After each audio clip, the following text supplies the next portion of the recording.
परम पिता परमात्मा पूर्ण ब्रह्म सारी सृष्टि के रचनहार कुल मालिक कबीर देव जी कबीर साहब, ये हम सभी आत्माओं के जनक हैं। उस परमेश्वर की असीम कृपा से हमें ये तत्व ज्ञान प्राप्त हुआ है। पुण्यात्माओं, मनुष्य जीवन का एकमात्र उद्देश्य केवल परमात्मा प्राप्ति है, आत्म कल्याण है।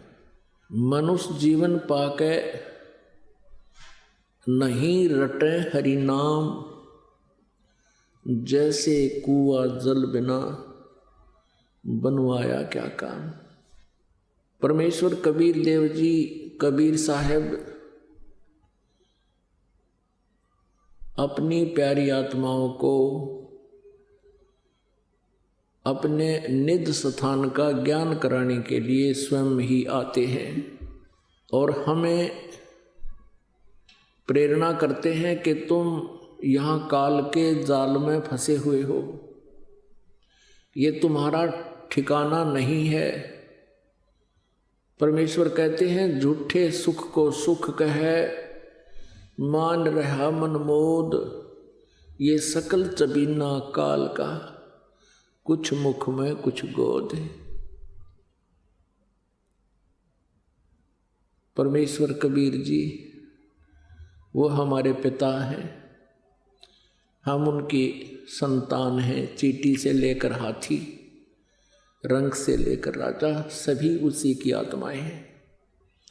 लेकिन अज्ञानता के कारण, काल प्रेरणा से हम अपने परमात्मा को भूल चुके हैं और हम इस काल के इस सुनियोजित जाल में फंसे हुए हैं। इन्हीं प्रक्रियाओं को हम फाइनल मान चुके हैं। तो यहाँ परमात्मा कहते हैं कि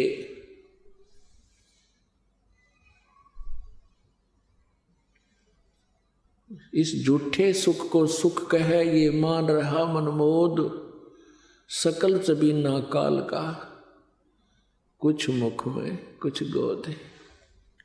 उस परमेश्वर ने पूर्ण ब्रह्म ने आकर के स्वयं ही अपनी जानकारी हमें बताई कि तुम यहाँ के वासी नहीं हो। परमात्मा कहते हैं ये काया तेरी है नहीं, माया कहाँ से हो। चरण कमल में ध्यान रख, इन दोनों को खो। नंगा आया जगत में, नंगा ही तू जाए, और बीच कर ख्वाबी ख्याल है, ये इस काल ने और माया ने तुम्हें भरमाया। सर्व सोने की लंका थी, रावण से रणधीरम, एक पलक में राज विराजी, जम के पड़े जंजीरम। परमात्मा याद दिलाते हैं कि आप जी जिस व्यवस्था में अपना मानुष जीवन व्यस्त किए हुए हो, बर्बाद कर रहे हो, व्यर्थ कर रहे हो, उद्देश्य क्या रखा हुआ है कि घना धन हो जा, बड़ी कोठी बन जावे, उसमें चिप्स मार्बल लग जावे, अच्छी कार हो, बैंक बैलेंस घना हो, फिर क्या हो जाएगा। परमात्मा याद दिलाते हैं कि सर्व सोने की लंका थी। रावण ने लंका पूरी जो है सोने की ईंटों से बना रखी थी, जैसे यहाँ गारा की ईंटें बनी हुई हैं और सीमेंट में चनी जाती है, चूने में चनी जाती थी, ऐसे सोने की ईंटें, स्वर्ण की, गोल्ड की, और गोल्ड की ही गारा सीमेंट, उसमें उसने महल बना रखे थे अपने। और यहाँ किसी के पास 200 ग्राम सोना हो जाए तो काख पीटता फिरे, और इन्हों सोचा बहुत धनवान हो गया। परमात्मा कहते हैं ये भूल है। सारी सोने की लंका थी, रावण जैसे सूरवीर थे। परमेश्वर कबीर जी कहते हैं भक्ति बिना क्या होत है, ये भरम रहा संसार, रति कंचन पाया नहीं, रावण चलती बार। रति माने 1 ग्राम स्वर्ण रावण अपने साथ नहीं ले जा सका, सर्व सोने की लंका थी। तो क्या बताते हैं, भक्ति बिना क्या होत है, ये भ्रम रहा संसार, रति कंचन 1 ग्राम गोल्ड रावण साथ नहीं ले जा सका जब मृत्यु हुई चलती बार। दूसरी हमारी इच्छा क्या होती है, डिमांड कि संतान हो, और संतान में भी पुत्र नहीं हुआ तो हम संतुष्ट नहीं होते। इस काल ने हमारे एक ऐसी प्रेरणा भर रखी है, जीव के बस की बात नहीं। परमात्मा कहते हैं यदि आपके संस्कार में कोई पुत्र है बहुत अच्छा, पुत्र नहीं है और पुत्री है बहुत अच्छा, और ये दोनों ही नहीं, संतान ही नहीं है तो उससे भी अच्छा। अपनात्मा यूं कहते आए हैं कि जगत और भगत का सदा ही विचारों का जो है आपस में डिफरेंस रहा है, और जिस कारण से उन दोनों के विचार कभी नहीं मिलते। दूसरे शब्दों में ये कहते हैं जगत और भगत का सदा ही बैर रहा है। इसका कारण क्या है? क्योंकि संत भक्त परमात्मा के उस विधान के अनुसार चलते हैं जिसका जगत को यानी जो साधक नहीं है उनको ज्ञान नहीं। जगत को ज्ञान है केवल काल प्रेरणा का, काल की व्यवस्था का, ज्योति निरंजन द्वारा एक सुनियोजित षड्यंत्र रच के जो फंसा रखे हैं केवल वहीं तक वह सीमित है।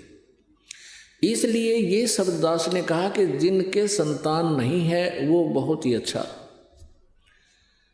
और है वो भी अच्छा, पुत्र है वो भी अच्छा, पुत्री है तो भी अच्छा, लेकिन संतान बिल्कुल नहीं है बहुत अच्छा। क्योंकि यदि आप भक्ति करना चाहते हैं तो परमात्मा के विधान से आपको परिचित होना पड़ेगा, उस पर विश्वास करना ही पड़ेगा। हम यहाँ एक दूसरे के साथ संस्कारों के कारण जुड़े हुए हैं, और संस्कार से ही कोई पुत्र बनता है, कोई पुत्री बनती है।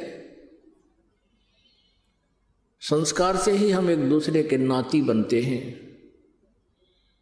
कोई साला बनता है, कोई दामाद बनता है, कोई ससुर बनता है, कोई सास बनती है। कहने का भाव यह है कि हम एक दूसरे से के साथ हमारे संस्कार जुड़े हुए हैं, जिस कारण से हम यहाँ संयोग से जुड़ते हैं, उस पूर्व जन्म के संयोग से, उन संस्कारों से हमारा फिर संयोग बन जाता है, हम यहाँ एक दूसरे के साथ जुड़ जाते हैं। एक उदाहरण देते हैं। एक व्यक्ति था, किसान था, उसको एक पुत्र प्राप्त हुआ, उसकी पत्नी की मृत्यु होगी। उसने दूसरा विवाह करवाया, उससे एक पुत्र की प्राप्ति हुई, फिर उसकी पत्नी की भी मृत्यु होगी और स्वयं की भी मृत्यु होगी। बड़ा लड़का जो था वो पहले वाली पत्नी से था और दूसरा दूसरे वाली पत्नी से हुआ। उनकी आपस में एज फैक्टर में कम से कम भी 10-12 वर्ष का अंतर था।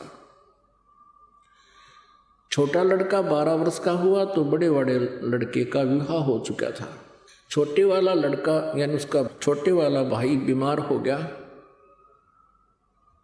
अब उन दोनों ने बहुत कुछ इलाज करवाने की चेष्टा की, भाई और भाभी ने, लेकिन इलाज भी करवाते रहे। फिर कुछ दिन के बाद उनके मन में दोष आ गया कि यदि ये अब मृत्यु को प्राप्त हो जावे तो सारी जमीन अपनी ही रह जावे, सारी संपत्ति अपने पास रह जावे। और अब ये बीमार चल ही रहा है, सभी को पता है। तो उन्होंने क्या स्कीम बनाई, एक डॉक्टर से बात कर ली। डॉक्टर ने 500 रुपये लिए और उसको विष दे दिया छोटे भाई को, उसकी मृत्यु होगी। बात रफा दफा हुई, सभी को पता था भाई बीमार चल रहे हैं, महीना 2 महीने से वो बीमार थे, मृत्यु होगी, बात खत्म हुई। कुछ दिनों के उपरांत उस बड़े भाई को पुत्र प्राप्त हुआ और बहुत ही अच्छी तरह उसका लालन पालन किया, क्योंकि पूरी संपत्ति थी। अब वो लड़का विवाह के योग्य हो गया, उसका विवाह कर दिया। विवाह होने के उपरांत वो बीमार हो गया और इतना बीमार हो गया कि कम से कम उस पे कई लाख रुपए खर्च हो गए। अब बहुत चिंतित हुए, इकलौता पुत्र मृत्यु सैया पर, बहुत चिंतित। वो अपने बच्चे के पास बैठा हुआ है, वो व्यक्ति बहुत ही दुखी मन से वहाँ पर बैठा है। तब वो लड़का बोलता है जो बीमार था, रोगी था, उसने कहा कि भैया अब मेरा और तेरा केवल एक कफन और लकड़ी का हिसाब किताब शेष रहता है, बाकी सब मैंने अपना चुकता कर लिया। लगभग आधी संपत्ति उसने सेल कर दी उस अपने पुत्र के इलाज के लिए, ट्रीटमेंट के लिए। तब उस व्यक्ति ने सोचा कि बच्चा बहुत बीमार है, इसकी मानसिक हालत भी बिगड़ गई है, ये मुझे भाई कह रहा है। तब उसने कहा कि बेटा मैं तेरा भाई नहीं, तेरा पिता हूं। तब उसने कहा, लड़के ने जो रोगी था, कि मैं खूब जानता हूं तू मेरा क्या है। मैं तेरा बेटा नहीं, मैं तेरा भाई हूं और तू मेरा दुश्मन है। तूने मुझे ऐसे ऐसे मरवाया था डॉक्टर को पैसे देकर। तब वो जान गया, उसकी इससे बात पर वो समझ गया कहाँ बात तो यार नो बिगड़ी, ऐसे बिगड़ी है। तब उसने कहा कि भैया ठीक है, मैंने तेरे साथ बहुत जुल्म किया और जैसा मैंने किया आज मुझे मिल गया, क्योंकि मेरा वंश नष्ट होगा। इकलौता पुत्र मृत्यु को प्राप्त हो रहा है, अब मुझे कोई खेद नहीं। मैंने जैसा जुल्म किया था मुझे फल परमात्मा ने दे दिया। पर एक बात बता भाई, मैंने तो जैसा किया फल मिल गया, मेरा तो विनाश कुल नाश हो गया। लेकिन इस लड़की ने जो तेरे विवाह हुआ है इसका क्या दोष बेचारी का। अब ये सती होगी तेरे साथ। पहले सती प्रथा थी, पति मर जाता था तो पत्नी को साथ चिता में जिंदी जलाया करते थे, जीवित को फूका करते थे, उसको सती प्रथा कहते थे। तो कहने लगा अब इस बेटी का क्या दोष है, ये जिंदा जलेगी तेरे साथ। तो उसने बताया कि वो डॉक्टर कहाँ है। अब उसने बताया कि वो तेरी मृत्यु के 4 वर्ष बाद मृत्यु को प्राप्त हो जाता। तब उस लड़के ने कहा कि ये वही डॉक्टर है, आज मेरी पत्नी बनकर इसका जन्म है, अब ये जिंदा जलाई जाएगी। तो पुण्यात्माओं, यहाँ कबीर परमेश्वर जी कहते हैं, एक लेवा एक देवा दूतम और कोई किसी का पिता नहीं पूतम। ये ऋण संबंध एक लोन आपस में ले रखा है, ऋण संबंध जुड़ा एक ठाठा, अंत में सब 12 बाटा। अपनात्माओं, ये जो तत्व ज्ञान है जो ये आध्यात्मिक ज्ञान है, ये संसारिक विचारों से, संसारिक परंपराओं के ज्ञान से बिल्कुल विपरीत होता है, जिस कारण से ये अखरता है प्रत्येक व्यक्ति को, लेकिन भक्तों को नहीं अखरता, क्योंकि वो परमात्मा के विधान से परिचित हो चुके होते हैं। तो पुण्यात्माओं, जिनके संतान नहीं है, समाज में उनका जीना बहुत ही दूभर हो जाता है, और जिनको ये आध्यात्मिक ज्ञान परमात्मा का विधान समझ में आ जाता है, वो फिर समाज की बातों पर ध्यान नहीं देते, क्योंकि वो भक्त हैं, क्योंकि वो स्टूडेंट हैं परमात्मा वाली यूनिवर्सिटी के। तो फिर वो समाज के उन जो लोक वेद पर वो कोई ध्यान नहीं देते। अपनात्माओं, जिनके आज संतान नहीं है और ये मार्ग मिल गया, धन्य भाग है वो, क्योंकि उनका पिछला ऋण नहीं, शेष नहीं है, किसी का कोई लेन देन नहीं है। और जिनके संतान है वो भी बहुत अच्छा, क्योंकि उस पुण्यात्म बच्चे का भी कल्याण होगा, क्योंकि हम सभी एक ही परमात्मा के बच्चे हैं और काल के जाल में फंस गए हैं। अब जिनको ज्ञान हो गया, संतान है, उस बच्चों को भी परमात्मा के चरणों में समर्पित करवा दे, उनका आप रखवाला होगा भगवान।